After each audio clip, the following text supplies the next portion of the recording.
Howdy folks, welcome to this week's Ag Report. This week we are standing in a cornfield freshly harvested. You're going to be noticing lots of machines firing up and entering into the cornfields.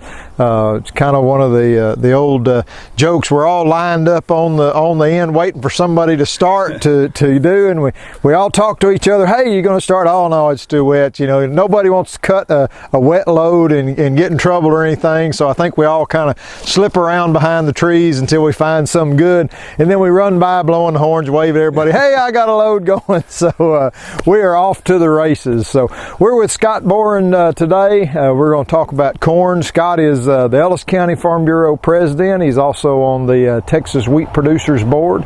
And some of the myths you might dispel for us. Some people ask, well, why'd you wait till it turned brown to harvest that corn, or did you kill it or anything? But that's the life cycle of it. Oh yeah, every year I have somebody that just feels sorry for me because, man, your corn just died. Right, it looks so pretty and green. And it's supposed to. It's kind of like wheat. You know, it's going to turn a pretty golden brown whenever it dries out and ready. And of course, we're harvesting it for dry grain, which a lot of people don't realize. So the grain's got to be dry in order to store it, and so. And some of those uses for that grain, feed obviously would be a big one. Some people might be raising it for Frito-Lay if it graded out and they planted, for them to put into chips. Distiller's grain possibly. Yep. We don't really have any ethanol plants near us, but of course in other parts of the country they could be going for that. Close to 30% of it probably goes to ethanol if you count nationwide, but most of it here is going to go either to either dairy cattle, feeder cattle, or a lot of it goes down to some of the poultry producers that are south of us and east of us. Deer corn too. A lot of our hunters. We have a feed mill here in Waxahachie that they package lots and lots of deer corn under a lot of different brands. Yep. So a lot of that corn, you deer hunters, y'all are getting some local corn there on there. So feeding all sorts of wildlife. Yeah, all sorts of wildlife. So challenges for this year. It's been interesting. Yeah, it's really just still a story of that. We got all that rain, through the winter and really into the spring, and it impacted the crop. From what I can tell, just too much water at times, especially in some of these fields that are flatter, that don't drain as well. It got real heavy soils. I think they're impacted more by it. So most of what we've harvested here so far has been one particular variety. The others don't seem to be ready yet. So, but this one variety has been ready, and the yields have been really variable.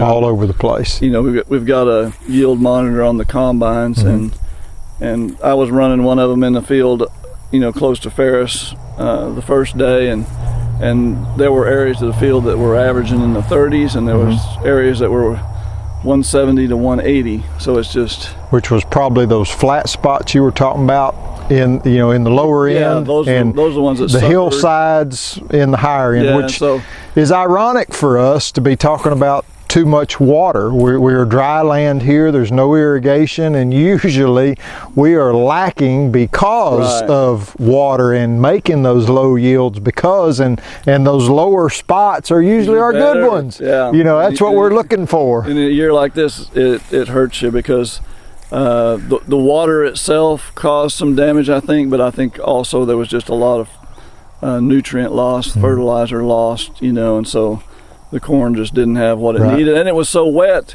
there, last part of April and into May, you couldn't get out there and do anything about it either. And so, but it's going to make some corn. I think there's probably some better corn to still be harvested, but some of it's been decent, some of it's been a little disappointing. Right. So most of this is going to be trucked to a grain bin. You do have your own grain bin. It'll go to a local elevator, but you also have something kind of unique, a bagger. Yeah. In case you drive by some of these fields on there and you wonder what this giant white tube is snaking across the edge of the field. Well, that's that bagger. Yep. I've got the equipment to bag grain. I've done that several years. I don't know if I'm going to bag any this year. We might, but Right. I'm going to, I've got a couple of, standard grain bins that we're going to make sure we get filled, first. And Right.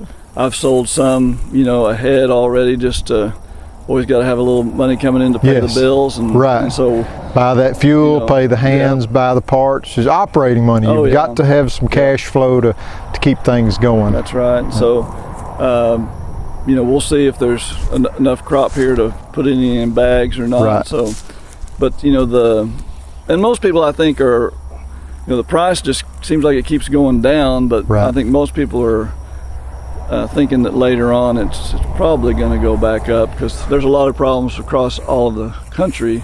Well, a lot of us, I think we're looking for that August crop report to come out, and week from today, we're hoping that it's going to be a little more realistic. I think of crop conditions across the Midwest and everything, and hopefully give us maybe a little better price. We certainly don't wish any ill on those producers up there and everything, but I think most farmers just want those crop reports. The government puts them out periodically. They just want it to be the real story. Correct. And I think the one that came out in June, a lot of people complained because, people knew that a lot of acres already didn't get planted. That's right. North of us in the Midwest, but the government reported what people had told them that they intended or wanted to plant back in May. Right. Which by the time the report came out, everybody knew didn't get planted, but they got reported as planted acres. And still drove that price down. Drove the price down, and so it can be tough on farmers because sometimes you just have to sell some to pay the bills, and you can't wait for it to come back when the reality of the situation is fully known. And truth be told, you're standing here, you're ready to harvest, you start harvest, you can wake up in the morning and lose 25 cents just because you woke up in the morning. Just because the market went down, you lost thousands of dollars based on your bushel count for no apparent reason whatsoever, or just because a misleading report comes out. So, we hope that report is a little more accurate, and we get a little bump. We've had 4 or 5 years of low prices in there. Hopefully we can get a little increase in there, and I know y'all on the consumer end, y'all kind of wonder, oh well, I don't want my food to go up.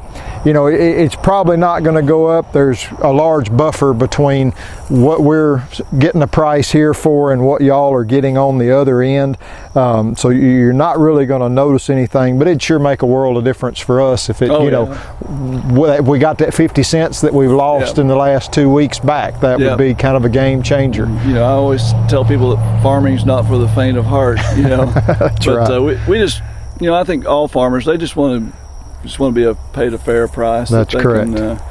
They get paid for their efforts, just like everybody else in the supply chain. Give us a good price, no subsidies. Let us, raise our crop, do our business, and go on down the road. So, well, we appreciate you being with us this week. Enjoy it.